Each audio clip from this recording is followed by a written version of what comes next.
J'avais une question par rapport à ce que tu as dit tout à l'heure, de ce que pouvait représenter l'être humain, une particule d'un corps, plus grand corps. Et par rapport au précédent atelier, quelle était notre relation par rapport à la Terre? Est-ce que je suis clair? Disons que tout est imbriqué. Au niveau de la Terre c'est un être vivant. C'est un être vivant qui évolue, qui se transforme, qui se modifie. Mais cette modification, elle ne peut pas la faire seule. Donc, on est dans ce fait de se dire que l'homme esquinte la planète, ce qui n'est pas faux, mais réellement, est-ce que ce n'est pas son rôle? C'est-à-dire que la planète, elle a ses différents corps. Le minéral, qui est sa partie, effectivement, sa structure, c'est son squelette. Ensuite, elle a son végétal, c'est la terre, c'est toutes les plantes. Donc, c'est son corps éthérique. Donc, le noyau, c'est le corps physique, donc le corps éthérique. Ensuite, le règne animal, c'est son règne astral. Et l'homme, l'être humain, c'est son corps causal. Et donc, il y a une interaction permanente avec tous ces corps. Et effectivement, pour que la planète puisse évoluer, se modifier, se transformer, il faut qu'il y ait des éléments qui viennent perturber. Comme nous, notre émotionnel va nous faire agir, va nous créer des expériences et des envies de faire telle chose. Et nous, au niveau de la planète, c'est notre rôle. C'est-à-dire qu'on vient permettre à la planète de muter. Alors, bien évidemment, quand on regarde, on voit de la destruction, mais il ne faut pas oublier que nous sommes l'expression du divin, c'est-à-dire la manifestation du divin, et le divin est parfait. Donc, dans sa perfection, il ne peut pas créer quelque chose d'imparfait. Ce qui veut dire que l'homme est tel que le divin a voulu qu'il soit pour qu'il accomplisse son plan d'une manière le plus juste possible.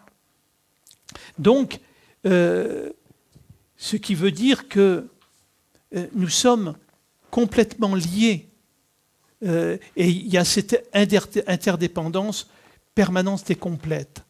Là, on parle du macrocosme, si on peut dire.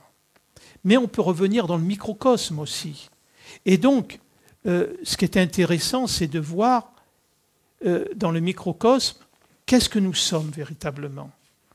Où nous situons-nous à l'intérieur de ce corps? Parce que ce corps est constitué de, je crois, à peu près 7 trillions de cellules, ce qui représente je ne sais plus combien de milliards. Et chacune des cellules sont séparées et à la fois fonctionnent en harmonie. Donc, à quel endroit sommes-nous à l'intérieur? C'est une question intéressante. Quand on sait que chaque cellule est capable de mémoire et d'individualité, tout en fonctionnant d'une manière collective. Donc, cette conscience « je suis », dans quelle partie du corps elle peut être? Personne ne peut le définir.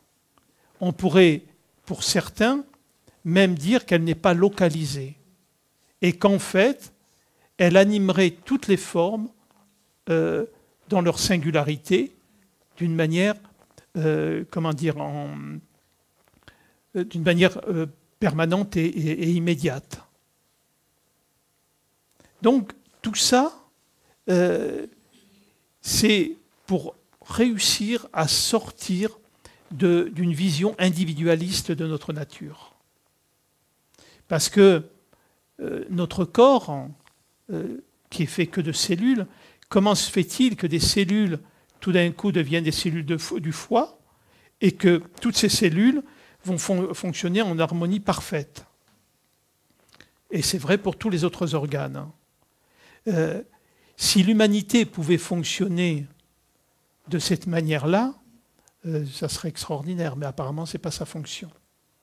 Donc le mot qui m'est venu, c'est que l'espèce humaine ou le règne humain serait comme un stimuli pour la Terre. Oui, je le pense, oui, bien sûr.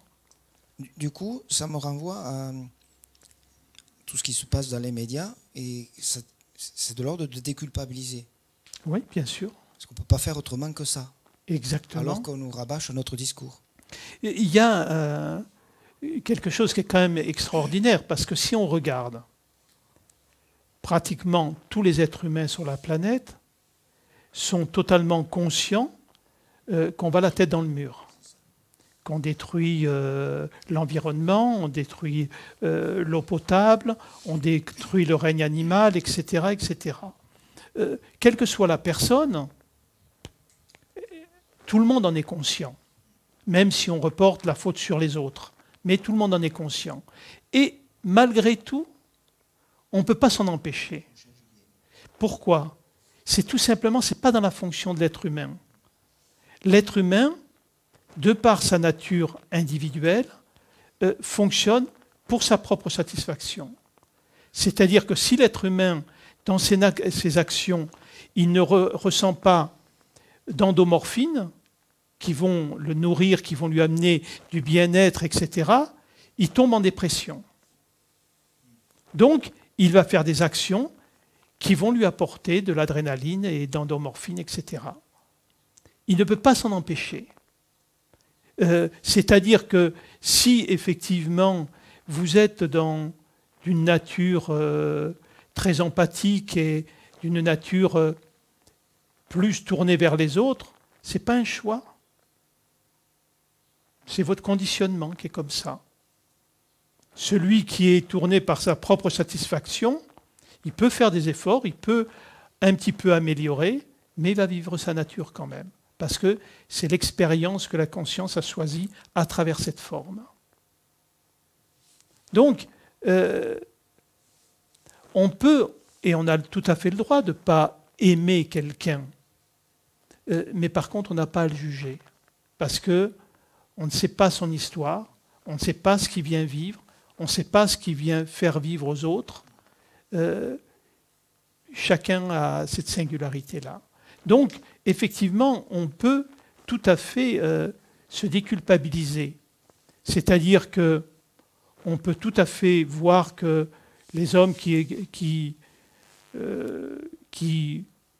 participent à la destruction de la planète, entre guillemets, ils ont leur rôle.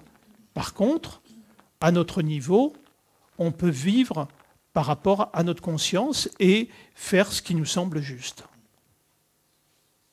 C'est juste vivre son rôle. Voilà. Parce que, qu'est-ce qui se passe si on est dans cette accusation permanente des autres, on ne fait que nourrir d'une manière négative la trame, ce qui amplifie encore cette colère, cette haine entre les êtres. Quand et on parle de l'humanité, mais on peut parler simplement de nous, regardez chacun de vous dans une journée. Combien de fois vous vous faites vraiment des compliments? Combien de fois vous êtes bienveillant et bienveillante avec vous-même? Que vous vous félicitez, que vous vous regardez comme des êtres merveilleux. Eh oui, on est tout le temps, d'une manière générale, en train de se juger, en train de se critiquer, en train d'être dans l'exigence, dans la performance, et on n'est que le reflet de la société. Tandis que si, effectivement, et quand vous êtes dans la joie intérieure, dans la douceur pour vous, comment êtes-vous avec les autres? Voilà. Le monde n'est pas la création de Dieu. Le monde est la création des hommes. Le divin, la conscience, a donné le théâtre dans lequel la comédie humaine pouvait se réaliser. Mais cette comédie humaine, nos possibilités n'est pas de changer l'humain, c'est tout simplement de révéler notre véritable nature divine. Et à partir de là, effectivement, on va toucher aux paroles de Jésus qui ont dit « Aime ton prochain comme toi-même » ou « Aimez-vous les uns les autres tels que je vous ai aimés ». Ça devient des paroles vivantes et des paroles exactes dès qu'on est dans l'unité.